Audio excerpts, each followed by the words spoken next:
Okay, guys, get ready for a pocket rocket couple. They're going to bring the house down with their energy. They sent me a video during the lunch. They were in their room preparing, and it wasn't like reading their lines or anything. It was just dancing around the room. So great to see they're making good use of the space. So I would like to introduce you to, now we call them Az and M, but it is Emily Greenaway and Aaron Thompson. They do actually have names. Come to the stage, guys. I'm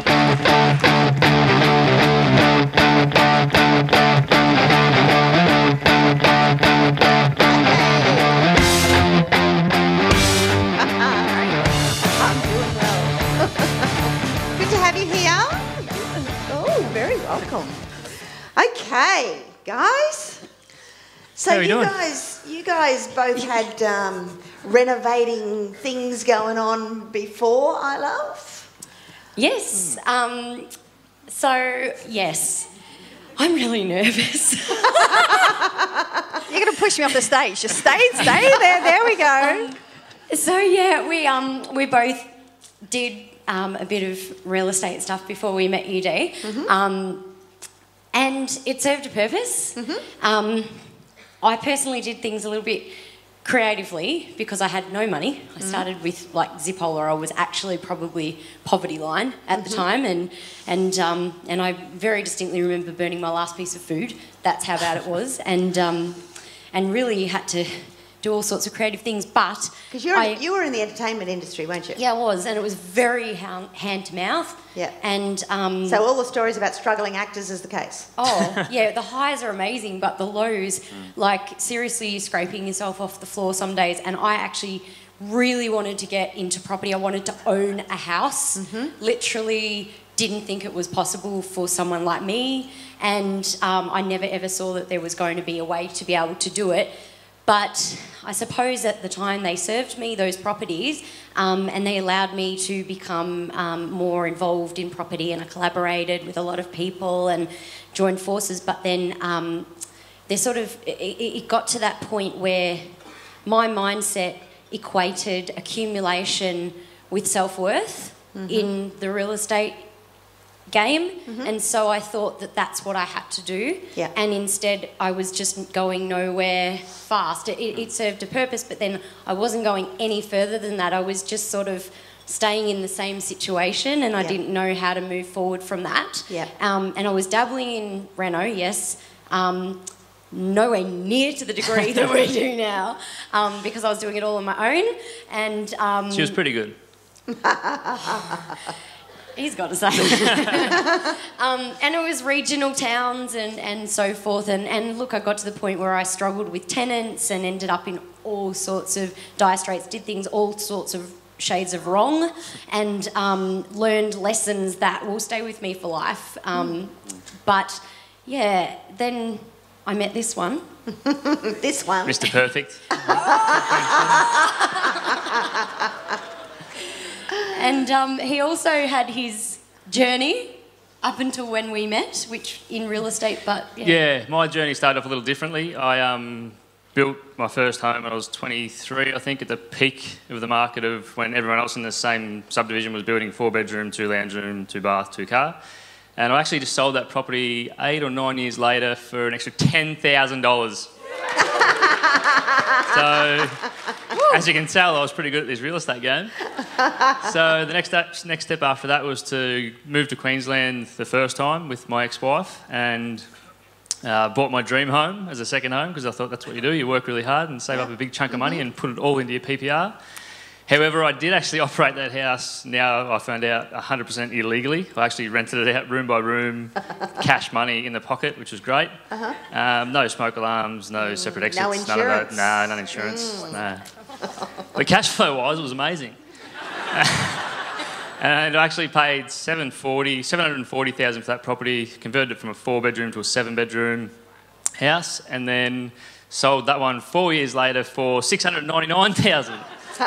So, a little bit differently than how Emily started, but basically I was under my mindset around property was like, I gave it a crack. I didn't do any well, so therefore positive geared properties is a myth. So how did you guys meet? We met through a friend. My ex-wife's cousin. Right. It was my oldest girlfriend from, high school, and I opened. I won't go into the story because it's long and convoluted, but it started with a handshake, and Sealed the deal. I thought he just absolutely wasn't interested. I was like, if that's something that's not right in the world, I don't know what is yet. Nice to meet you. Must have been nervous. So then it all blossomed from there. But yeah, look, we were living in Melbourne. The market there was retarded. It was just stupid. It was just on the up and up.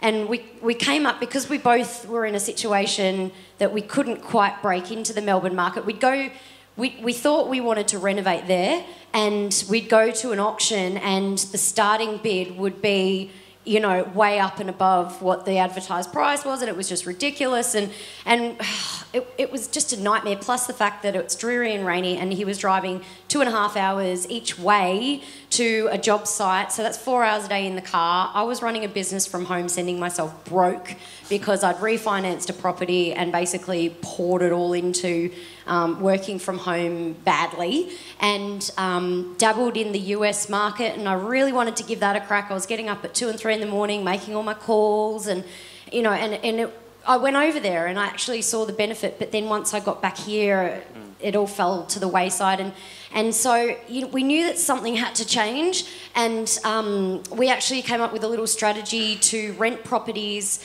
and offer the owners to renovate the property while we lived there, and then sort of a seller JV type thing, and we called it the Rentivators, and that didn't really... That was my idea. Never actually did one, but that had a great name. And so we just threw caution to the wind, put everything on Gumtree, took a leap and hoped the net would appear, and moved up to the Gold Coast because it was mainly for weather and traffic. So you joined I Love down in Melbourne, did you? No, I'd actually seen you 5 times in the past, but I didn't... We're a little bit slow, Dee. I didn't know what I didn't know that I needed to know. And yeah, like... I don't know why. I think because we would... Oh, I don't know. But I wish I knew then what I know now. Would be 5 years at least ahead of where we're at right now in our journey. People procrastinate because they just don't know how beneficial the education is. Yeah, that's right. And we'd had a lot... Like, we'd done a fair bit of education, but the education we've received from you is second to none. Guys, I have no idea how lucky you are to be a part of this. Like, we've experienced a lot of other educators out there, and Dee is... You're up there. So I just want to say thank you for that. Thank you, Dung. So yeah, we went actually and saw you in the Gold Coast because we were in a bit of a lull energetically and mentally, and we went, we need a little bit of a lift. So Az said, Dymphna's coming to town next week, do you want to go? And I went, all right, because, at the time, you're in a stinking headspace.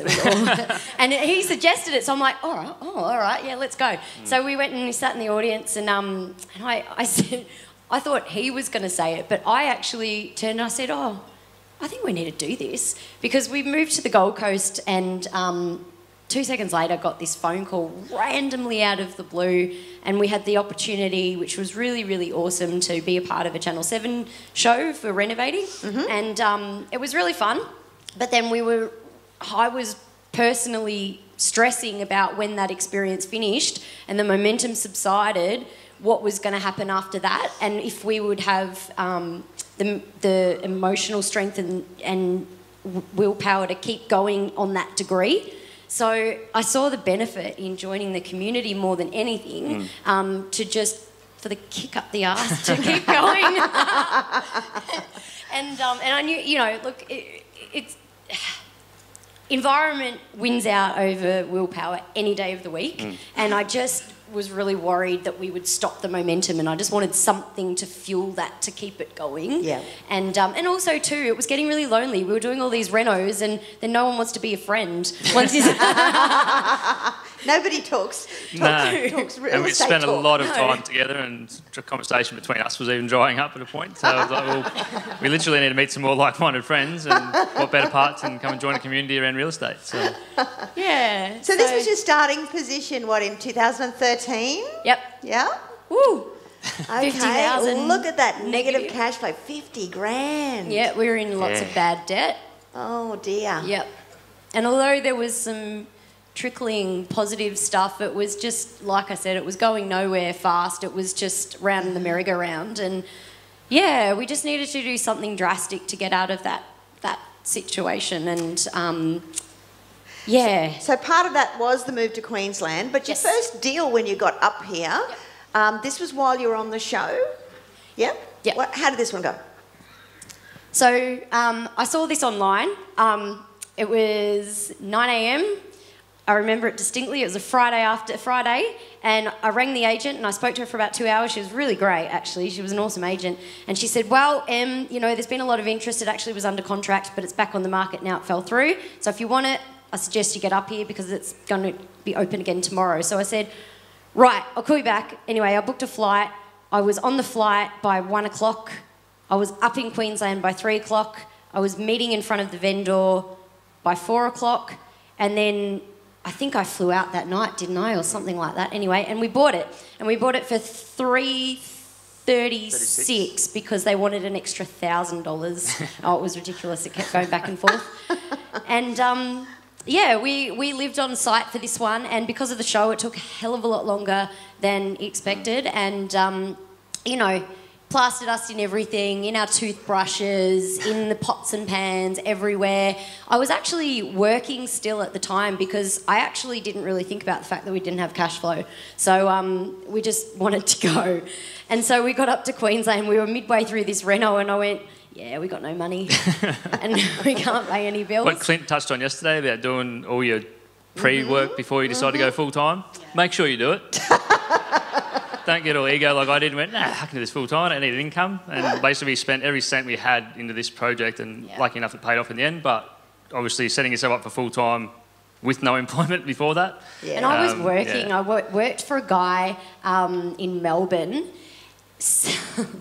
selling newspaper advertising slots in a newspaper that no one's ever heard of before, randomly cold calling contacts and making $50 per sale. And I was doing it from the park across the road because I had no office, because this one's jackhammering away and I'm like on the phone going, oh, I'm so sorry, next door's doing some renovations in the corporate office and I just can't hear you quite well. So, oh my God, it was a nightmare, and I was running over making cold calls from, it was a nightmare. And yeah, no, and he wasn't paying really well either. He wasn't paying me at all some days. And so yeah, it was really soul-destroying stuff. And I think midway through this reno, this was all while the cameras were wanting to film our journey as well too. So there was a lot of messing around and having to go to their schedule, which held us up a lot. But you know, the other thing that nobody really knew and that the cameras didn't tell that side of the story is that yeah, we were battling some pretty tough demons at that time, and yeah, it was pretty heart-wrenching at times, and I haven't really told anyone about this, but a family member of mine ended up quite severely addicted to ice, and I didn't know some days whether he would be alive or whether, you know, I'd kind of just hope that I'd get a horrible text message abusing the crap out of me, because then I'd know he'd be alive here. And it got so bad that we were... I actually had to fly to Melbourne to go to court with him and evict him from one of my properties, and it was probably... He was living in one of your properties? Yeah, and it got trashed, and it I didn't receive rent for a very long time, and hence why that was partly one of the sell downs that I had to do. But it was probably one of the single hardest things I've ever had to go through, that ripped out my spleen, and I don't wish it on anybody, but to have to get up and be happy for the cameras and soldier on when all we wanted was him to be in prison. That way I'd know that he'd be safe and not dead. And I had to even remember, like, you know, I distinctly remember running out of the site one day to call 000 to get the emergency services around there because I didn't know what was going on. So That's tough. it was really tough, and life still happens. I think that's my point, that life still happens, and you know what looks glossy and rosy to everybody on the outside, you've got to remember that everyone's got a life going on underneath it all, and you just can't let that stop you. You just, as hard as it is, because I couldn't help him if I was in a weak position as well. So I had to just, as hard as it was, rise above it. And So if the cameras were offered again to say, come and do another show, what would you say? I won't swear. it would have to be for the right reasons. Yeah, It would have to have a stronger message, a stronger reason to do it. And you know, ironically, we were working on something before that down on the Central Coast, which was helping people, and then we just got swept up by that. So I probably wouldn't do that. It was great. It served a purpose, and that exposure has also been great for our business. I think, as we've explained before, it wasn't quite the show that we were told it was going to be either, which they like to do. It was more, as Em said, the amount of time we wasted. It was supposed to be more of a documentary-based style show of, you know, how we source the deal, how we do our due diligence, where we decide to spend the money, staying in the market. Like, we filmed so much content, and then that was the first episode that was edited, and then Channel 7, the senior guys went, oh, that's really good, but we just want to do this, this, this and this, and then it just flipped on around being a glorified before and after show. Bigger investors came on board, and they basically they got scared, and they wanted to change it to be 2 reveals per episode rather than just the 1 hour long episode for each reno. So it just became a bit glorified and commercial.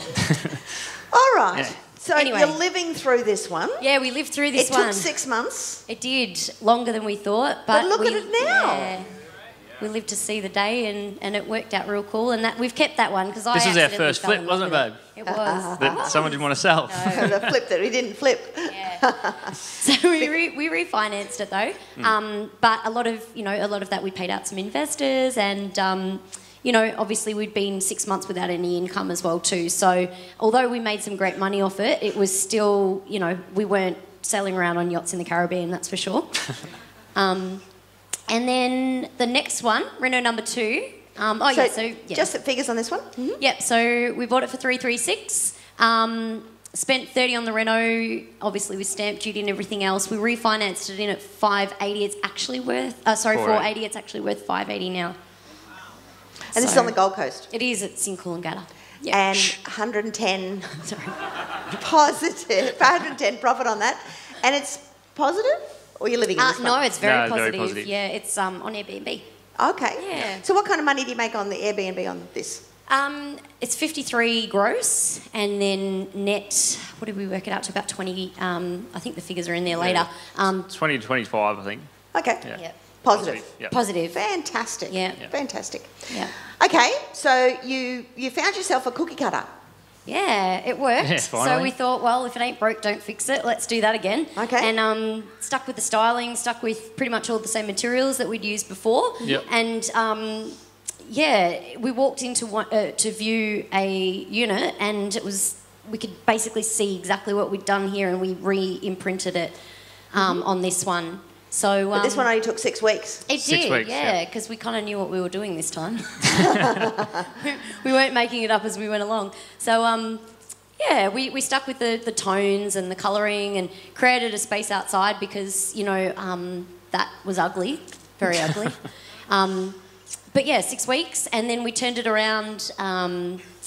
Again, this one was being filmed, and we didn't want to sell it because it was exactly the same as the other one with cash flow.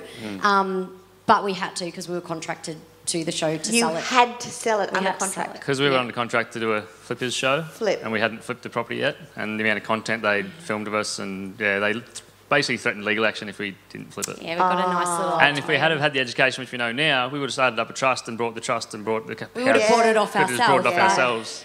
When you're tired and run down, you're really not thinking straight. And that's probably a big lesson too, is don't make decisions like that in the mind frame that we were in. So even while you were deciding to sell it or not to sell it, you made 18 grand positive cash flow Airbnb. Well, we finished it just before Christmas. Yep. So the idea was like, oh, do we put it on the market over Christmas time or do we not? Yep. And we thought we will just to see how it went. And then it didn't move just before Christmas. So while we had it sitting, it was all staged, ready to go. So we thought, well, why not Airbnb it? And traded another $18,000 cash out of it that way. Yeah. So meanwhile, you guys are doing this full time. You've got no income. Yep. Yeah. Other than your chunk money. Other than the Airbnb, pretty much. Yeah. But thankfully, thank God, it was the start of pretty much the start of the Airbnb peak. So in that particular area, we were one of very few amount of listings. So it did very, very well, and it actually funded a 4 to 6 week trip down to Melbourne. Okay. Yeah. But in hindsight, we probably should have put a bit of that aside and For that rainy day. Yeah. Anyway, but we were living on that one again. So that was another thing that we said we wouldn't ever do again. But we had to. We didn't really have the funds to not do that. So we lived on the second one again, and then we got to the point where we went to do the third one and went, crap, we got no serviceability because we hadn't been working and obviously. Hadn't met you soon enough. And so, if we had have known 12 months prior about the consultancy trust, yes, we would have just been in such a completely different well, that's situation. just it. Put that into place, and then you've got that income coming in. That's it. Yeah, that's 100%. exactly right. So, and that's why I think the biggest lesson is, like one of my biggest lessons is, no matter what education you've had or what you think you know, you always don't know what you don't know. And I'd heard you before talk about consultancy trusts and all that stuff, and I was like, don't worry about it. Would have made a big difference. Would have made a huge difference. Massive difference. So, lesson learned. and I think even when we joined Ultimate, it took me ages to really get it. And I don't think it was until probably Platinum, it was probably a couple of events into Platinum, and the penny dropped and I went, I get how this will help us. This is why she talks about this stuff. Because prior to that, it was just like, whoa, okay, this is so different, and everything's computing up in here, and it's just so not my territory, all the trusts and structures and this and that. So, it was. Well, you must have learned something because you did this one here on a put and call option. Yeah. So that was. You have to when you've got no money. You don't have a choice. Yeah, we had to get a bit creative again, and so we went to the agent and offered her the listing at the back end. So she got 2 listings out of it, which incentivised her to want to work with us to put this offer forward. I actually still can't believe that we got it over the line because it's such a fast-moving market there at the moment. But everyone that walked in here went, oh my God, it's disgusting, it's dark, it's dreary, I don't want it. Aesthetically and energetically, it had no flow. It was just dark and it felt bleh. So knowing that we could add a lot of light and bright to the place, we offered 400. They'd been offered 380. And we offered 400 because we could see the potential of what we could do in exchange for a put and call option of 90 days, which essentially gave us that extra month settlement on the end of the 90 days, which is really 120 days. Yep, okay. Yep. Okay, so you did the same thing? Yep, just cookie cutter, exactly the same flooring, same paint, same colours, style, same everything. Same. Really boring, but it's profitable. Same outside, creating an entertainment area. Yep. And the benefit of doing the put and call option for the purchaser was they essentially had an unconditional contract. Yes. But for Azza, being an option meant that they had the opportunity to sell it during the renovation. So what's amazing with these guys is, their first deal took 6 months. Standard renovation, they've always looked to how can we improve on it. So then the second one, what they did in 6 months, they did in 6 weeks. Then the next one, they worked out, okay, how can we do this by just controlling the property, never actually owning it, and just in another 6 weeks, turn it over without ever having to own it. So, every time they're looking at what else can we do, how else can we improve on the process. Yeah, definitely. Always either combining strategies or just trying to use a different strategy or, just grow what your cookie cutter is, but just sort of learning from that and then just advancing yourself on the next one. So your reno cost you 40 odd grand there, so 10%. Yep. But a few holding costs and bits and pieces. You made another $100,000 on this one, and you sold it 6 weeks later for 550, and you bought it for 400. Yep. To a lady that looked in and went through it 6 weeks Previously. prior, at 400 and didn't want it. and she didn't want it. And come back She 6 weeks actually later asked and if it was the same property that she'd gone through, and she was still happy to buy it There at the you higher go. price. So yeah, She wanted the area. yeah. yeah, pretty much. So what have you kind of learned out of the whole process? Um, What are some of the key takeaways? Okay, well, after that one, being in a little bit of a stronger position financially, we were able to then help someone else. So we're in the midst of finishing up a cellar JV. We were hoping to be finished by now, but Yeah, we were kind of meant to be Couple of finished delays before and a this few little event, hiccups, but we got held up with a bit of asbestos and timing and stuff, and Bucks party, and anyway, won't go there. life, guys, you still got to enjoy life. Okay? Yeah, so you don't like. What was the question? Well, So this was is a cellar. JV. Talk about the cellar JV. Oh, okay. Yeah. All right. This so, one's really cool. I'm actually really happy with this one. Yeah. Basically, we've learned a lot of lessons along the way. We've had some really good outcomes. So the biggest thing was like, okay, what can we do next? And we're in a position now where this lady was about to walk away with basically giving her house away for next to just covering her mortgage. She got ill a couple of years ago and hasn't been able to work. So she's in a pretty desperate sort of She couldn't work for 2 way. years. And so we went in and seen the property. We said, look, this, how about we work together on this one? So we actually offered her 370. So worst case scenario, if we go in there and spend some money and it sells as is for nothing, she at least gets an extra $20,000 to be able to at least move forward a little bit. Yeah. But we are looking at the moment, after the reno's finished, we've spent, how long have we spent on it now? About 5 weeks? Yeah, it was a 4 to 6 week turnaround. It's probably going to be about a 7 to 8. But a week. the outcome is that we're looking at pitching this in the high fives. So for her, potentially, she's going to walk away with an extra 65, 70 grand than she would have. And for her, that's so significant. Yeah. Yeah. And you do the same. And we do Yeah. the same, and we haven't had to buy the property, which is so cool. Yeah, but she was in a bad way. She hadn't Yeah. had a shower. Well, hang on. She hadn't been able to use her shower in 2 years. She'd been having a bath because the whole bathroom was covered in black plastic. So She'd actually pulled the bathroom apart to renovate it back 2 years ago and then got sick like a week later when she just collapsed. and she on has the ground, so. a mentally a child with a mental disability. So a grown-up child with a mental disability. So she She had it tough. works Yeah. really hard. Yeah. Yeah. So it was really, really nice to be able to do this for her. Yeah, definitely. Some of the learnings Yeah. out of this journey for you? Say it again. Some of the learnings out of this journey for you? Working smarter rather than harder. It's not necessarily, but just because certain people can do things doesn't mean that they should. It's very testing on relationships when you actually become together. Because a lot of people don't realise that when you go into business with your partner, it's all fun and exciting, but when you're actually in the thick of it, you're in business with your partner. You can't speak to each other like you would normally, or you speak to each other differently and you listen, you don't hear things as clearly sometimes as if someone else was saying it. Wow. But it's cool because we've been able to, with our Airbnb too, we've been able to give back to some people in need and offer them a free getaway, bit of respite, which is cool. And also the other massive, massive thing from this community, which is just bloody awesome, is that I reached out last week because there's a lady in need that we're helping as well locally, who really doesn't have anything. She had a tenant do the wrong thing by her in a granny flat out the back, couldn't get him out forever, got him out, the place is trashed. She's works on the trawlers and has 1.5 arms because she lost half in an accident. I walked in to meet her and she's painting the wall herself with, one roller and one arm.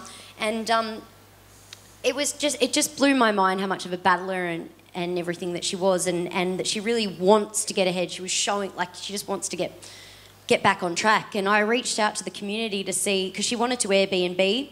I went there to essentially hope that it was going to be a listing. I had no idea what I was walking into.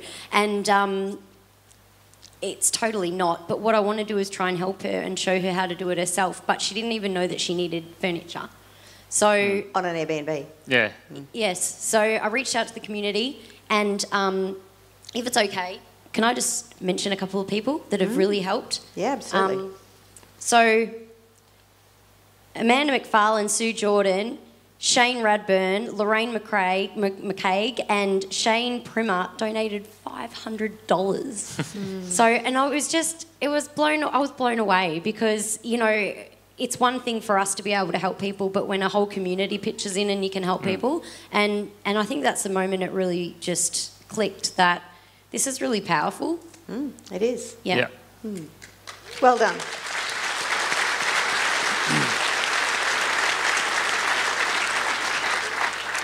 So here are some figures. I like this positive cash flow side of things a little better than we had before. Yeah, it's nice. Looks a bit better.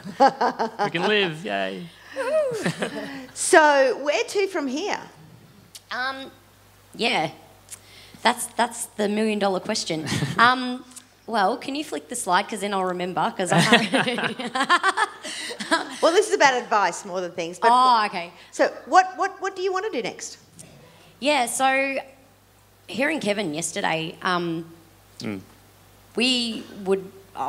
would love to get into be able to help the ageing population like that. I think that's an amazing idea. But really, personally, and Azza's got his own reasons as well and own whys, but I really want to be able to help empower other people that may be in a struggling situation or not think it's possible for someone like them to believe that it bloody is. And you can. It doesn't matter your circumstance or your situation. You literally can turn it around.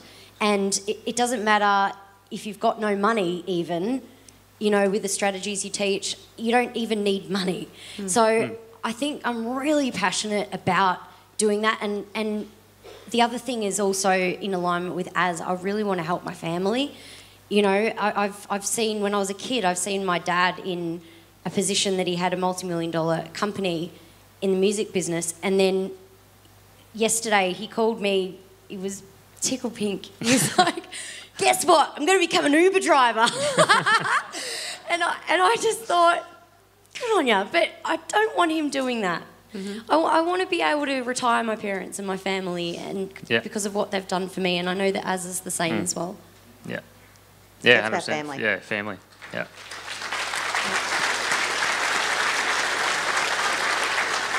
So your advice? We're going to own Mick Fanning's house too. He just doesn't know it. He hardly uses it. Every time we drive past and we're like, oh, I love it. Oh my God, I love it. It's amazing. The shiny things. We've had a few conversations around shiny things. Shiny objectitis. Yeah, that's a big one. I think that's the biggest piece of advice. If you've got a strategy, stick to it. And if you know what you want, go after it. You'll get sidetracked. Things will come at you like missiles. And, you know, they will look great on the surface. But the more you spread yourself thin, you can only chase one rabbit. So... That was from my granddad. He told me that. If you're going to catch one, you can only chase one rabbit. But the more you... Wow. The more you focus on, it gets diluted. So, you know, the more potent you want things to be, just focus on one thing. Tam will testify that we've had many a thing come along since we've been with Platinum that could have been great and couldn't have been amazing, but I think, you know, the more you change your focus, the less strength there is in it. Yeah, yeah, definitely. Become and an also, expert. I'd just like to add that, like, everyone that's come up on this stage over the last couple of days has got some amazing stories, and everyone has their baggage or their stories that they go through, like Em just sort of mentioned. I've got a story as well. I don't like repeating or going back through it, but hopefully it relates to everyone in the room, because it doesn't matter where you are or where you're starting, like, just move forward. Whether it's one step at a time, even if it takes you 10 years to do your first deal, who cares? Like, you're not, like, even this being called a competition, we're streaks apart. Like, everyone that's got up on the stage to speak this weekend is streaks apart. Like, everyone's living their own journey, doing their own thing. I don't feel any worse off because I've only done 6 deals as opposed to someone else's 10, or anyone else who go up and only done 1 deal. As long as you're doing some sort of deal that's, like, inspiring yourself, but also, you know, you're enjoying it. That's the main purpose, I think. Just wanted to, just mention, like, and all the figures and the numbers are great, but it's hard work still. But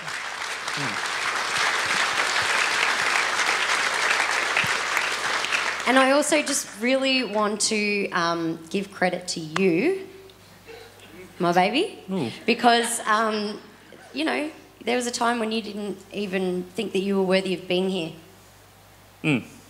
And shout out to the gentleman from yesterday. Kevin from yesterday. There he is. Yeah, I think there was a few synergies and yeah, and how far you've come with that journey. And yeah, massively. Like, I don't know, I don't really want to waffle or go on about it, but I was literally suicidal 5 years ago. I was done. I was out. What caused that? Some heavy drug abuse, and then just not happy in my life or relationship. that wasn't with me. No, that was the previous one. You will be happy. Yeah, pretty much. But yeah, so as Kev said, you know, it's a lot of work on up here, and it's got to continue too. Like I still have anxiety, I still get depressed, but nowhere near to that level. But it's just, as I said, just one day at a time, one step at a time. And even after everything we've done over the last 12 months, I still question my ability. So that's just that little anxiety bug that goes. Oh, well, surely being up here and you know, showing you off to the world up here really must hit home with you that, you know, what you're doing is special. Yeah, it does. So thank you for listening, and thank you for having me. Thank you. And on that note, like, what we do is amazing, but we do it together. It's a team effort. It 100% is, and like sometimes our team doesn't operate so well. Other days it's on fire and we operate like amazing. Depends how much sleep we've had. But yeah, mindset is the biggest piece of advice. Every morning I still do my affirmations and, you know, I still write down my gratitudes, and then before I go to bed, I try and write down 5 wins that I've had for that day. Because it doesn't matter what wins they are. It could have been that, you know, you made the old bloke at the petrol station smile for the day and that was cool because, you know, it changed his day. I don't know. But I just think it's so important to appreciate the small things, because when you get caught up in this world and it's just everything's so big and you're operating on big numbers and profits and this and that, it's hard to remember some days just the simple things. Yeah. That are so important, you know. And thank you for putting us up in this hotel. It's amazing. The bed is so squishy and it's awesome. If anyone stays here and knows the size of the towels, you can imagine what Em looks like when she gets out of the shower. It's like the size of my car. It's awesome. It's huge. And then the buffet, I was like in Willy Wonka's factory on the first morning. I was like, I want this, I want a bagel, I want yogurt, I want eggs, I want cheese. Oh my God, it was amazing. So thank you.